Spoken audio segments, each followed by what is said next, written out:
Hello everyone. As I step into my 20s, I find myself pondering over 6 years of entrepreneurship. Imagine that, a quarter of my life has been spent navigating the thrilling, yet unpredictable waters of running my own business. I'm Melvin Hedlund, the founder and CEO of Senior Studios, an advertising agency that crafts virtual gaming experiences for brands to engage with their audiences in a more meaningful way. Section 1. Challenges of Young Entrepreneurship. Embarking on entrepreneurship at a young age is like setting sail on stormy seas. It's exhilarating to take the helm, chart your own course, but the voyage is fraught with challenges that test your resolve, your skills, and your spirit. One of the first and foremost challenges is managing finances. When you're young, often your resources are limited. Your experience with financial management is minimal, and your access to capital is not as robust as those of more seasoned entrepreneurs. Now, learning to budget effectively, understanding cash flow, and making strategic decisions about where and when to invest or cut costs are critical skills that must be developed quickly. Then there's the art of making critical decisions on the fly.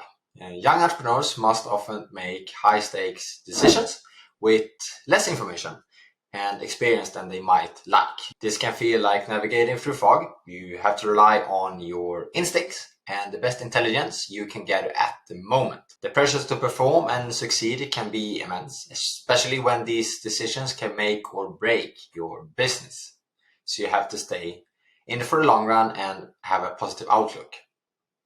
Another significant challenge is the emotional and psychological toll it can take. Entrepreneurship can be a lonely road, and the responsibility of making decisions that affect the livelihood of your team and possibly your entire community can isolate you. Young entrepreneurs might struggle to find peers who understand their unique pressures, as most people at the age of a young entrepreneur don't go the same road. So you have to align your goals and missions with other people's and other peers that do that. So building a support network of fellow young entrepreneurs that can understand your perspective and your visions can be vital to managing this loneliness and have a huge benefit of your journey. And this has been a huge benefit for my journey.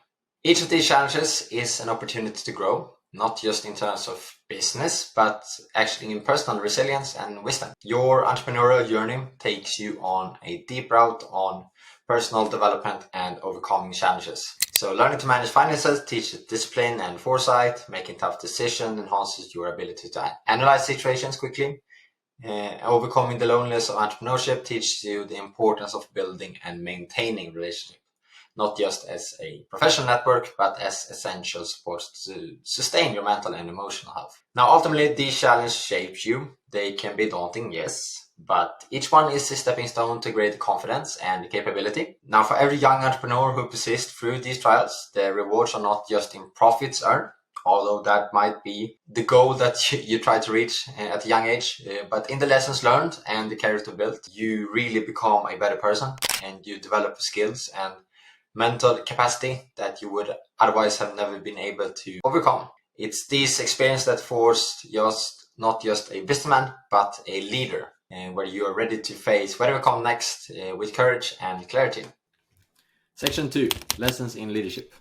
Through my journey, I've discovered that effective leadership is about more than making decisions. It's about inspiring others to achieve their best. It's about being a role model and handling the pressures that come with it greatly. These experiences have taught me the nuances of team dynamics and the importance of transparency and honesty in leadership. As a CEO, my primary responsibility extends beyond the operational and strategic aspects of the company. It involves creating an environment where every employee can thrive and succeed in their roles. This means providing them with the tools, resources, and support they need to excel at their tasks and grow professionally. Now, fostering employee success starts with understanding the unique strengths and challenges of each team member. It's about aligning their personal goals with the company's objectives and ensuring that they feel valued and understood. This alignment not only motivates employees, but also drives the company towards greater achievements, benefit both the employee and the company. Part of making employees succeed involves offering continuous learning opportunities, whether it's through professional development workshops, cross-training, or access to courses and seminars. Investing in the growth demonstrates a commitment to their success, which will be highly appreciated by your employees. It's not just about filling a position, it's about nurturing a pathway for each individual to advance and excel, and ultimately, by providing these tools and education to your employees, they will become more loyal with the company and be more invested in making sure that the company succeeds, which ultimately benefits you as the CEO and owner of the company. Now, communication is another cornerstone of supporting employee success. This means maintaining open lines of communication and being transparent about company goals, challenges, and success. Now, regular feedback sessions and open door policies help to foster a culture of trust and respect, where every employee feels confident to express ideas and concerns. One way I do that is by having my DMs open at all times, being there to support my employees and team to bring any concerns or thoughts they have to me personally, and we can discuss that to overcome them. Lastly, recognizing and rewarding hard work and achievements is crucial. Celebrating successes, no matter how small, boosts morale and encourages a culture of excellence, whether it's through public acknowledgement, promotions, or other awards. Really, just showing appreciation for hard work reinforces a positive work environment and motivates everyone to continue pushing boundaries. Now, the best way to really do this is by rewarding rather than punishing. If you want an employee to do something, you should reward them when they have done that rather than trying to punish them when they have not done that.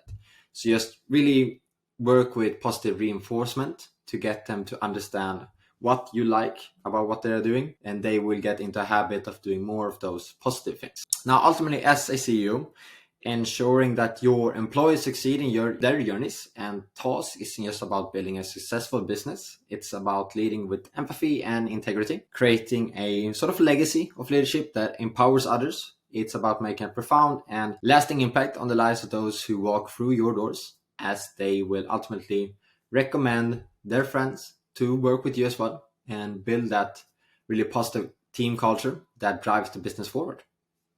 Section 3, the importance of adaptability. If there's one constant in the business world, it's change.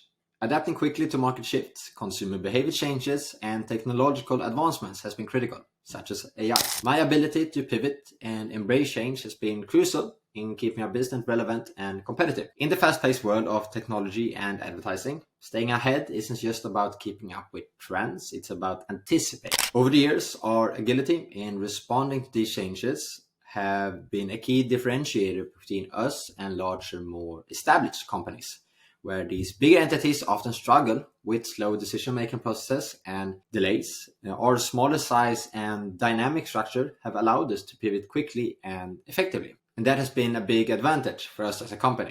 This speed in adaptation has not only helped us remain in business, but also enabled us to capitalize on opportunities that others were too slow to seize. For instance, when new platforms or technologies emerged, we were often among the first to explore and integrate them into our offerings, giving us a first mover advantage that translates into unique value propositions for our clients. Our proactive approach to change has fostered a culture of innovation within our team, and by always being prepared to shift gears and explore new avenues, we have cultivated the environment where creativity and innovation has not just been encouraged, they are sort of expected from our team.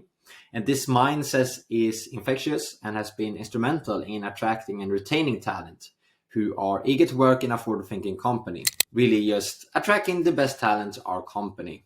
It's also about the willingness to let go of what no longer serves the company's best. Being adaptable means not just adding new services, products, but also being courageous enough to discontinue those that are outdated or not performing well. This decisive approach has spared us from the complacency that can cripple long-standing businesses. And what we did a few years ago was to let go of one of our business products called Senior Hosting, which was a hosting company, but that no longer aligned with our future vision. So we decided to let go of that project and sold it.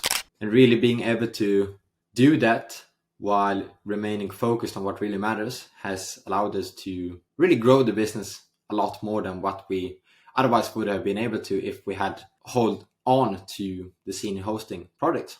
Our adaptability has also taught us valuable lessons in resilience. Now, each pivot and adjustment, while they have been challenging, has reinforced our ability to endure and flourish despite uncertainties.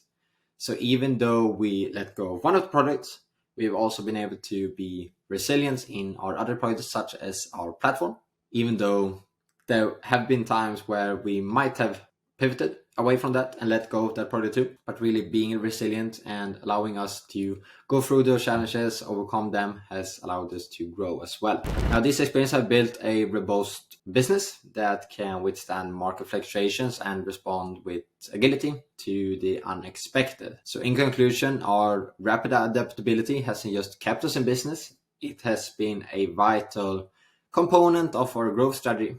Now, as we look to the future, this ability to quickly adapt will continue to be our superpower and our advantage over other competitors, as it will enable us to navigate the ever-changing landscape of our industry and maintain our edge over larger, slower competitors.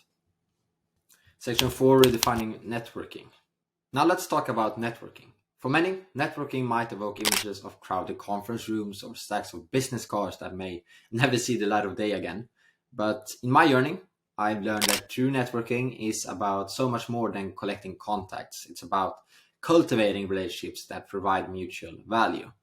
Networking is about providing value and building genuine connections. It's not just about what you can gain, but what you can contribute. These connections are not merely statistics or entries in a phone book. They are goldmines of potential opportunities, insights, and partnerships. Now, we all have networks, friends, peers, mentors, and even family members.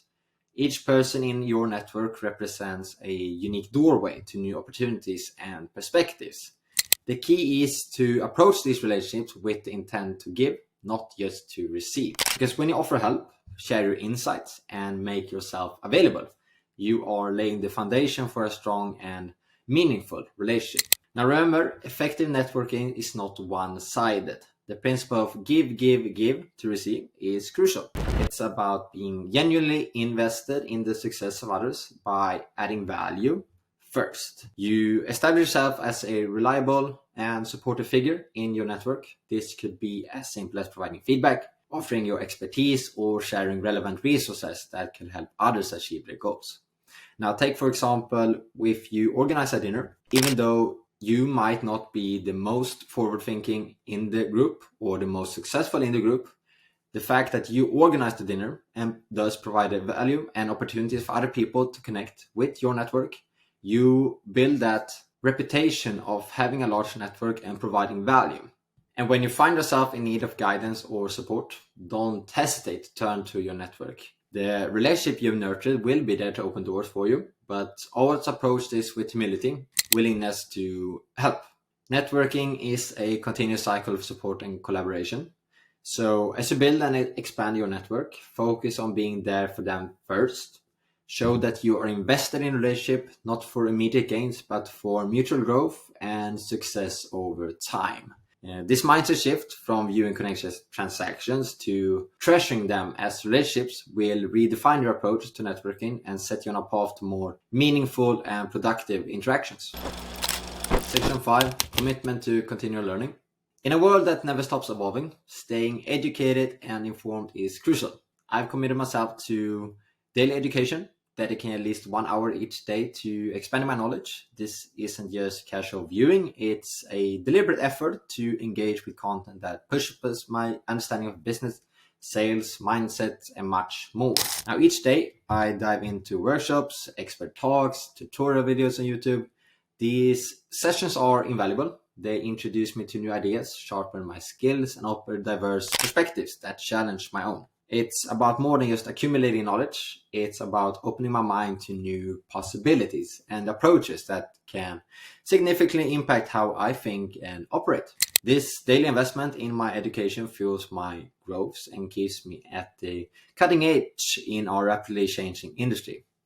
It ensures that I'm not just keeping pace, but setting the pace, leading with innovation and informed decision making, whether it's learning about the latest trends in digital marketing or understanding complex psychological principles that affect consumer behavior. Every piece of knowledge adds a layer to my expertise. Now, I encourage everyone, no matter where you're in your career or life journey, to embrace a habit of continual learning. It doesn't have to be a formal education, which I actually wouldn't recommend. It can be as simple as listening to a podcast, reading an article, or watching a documentary. The key is to remain curious and open to learning, because in knowledge lies the power to change not only your trajectory, but also the world around you.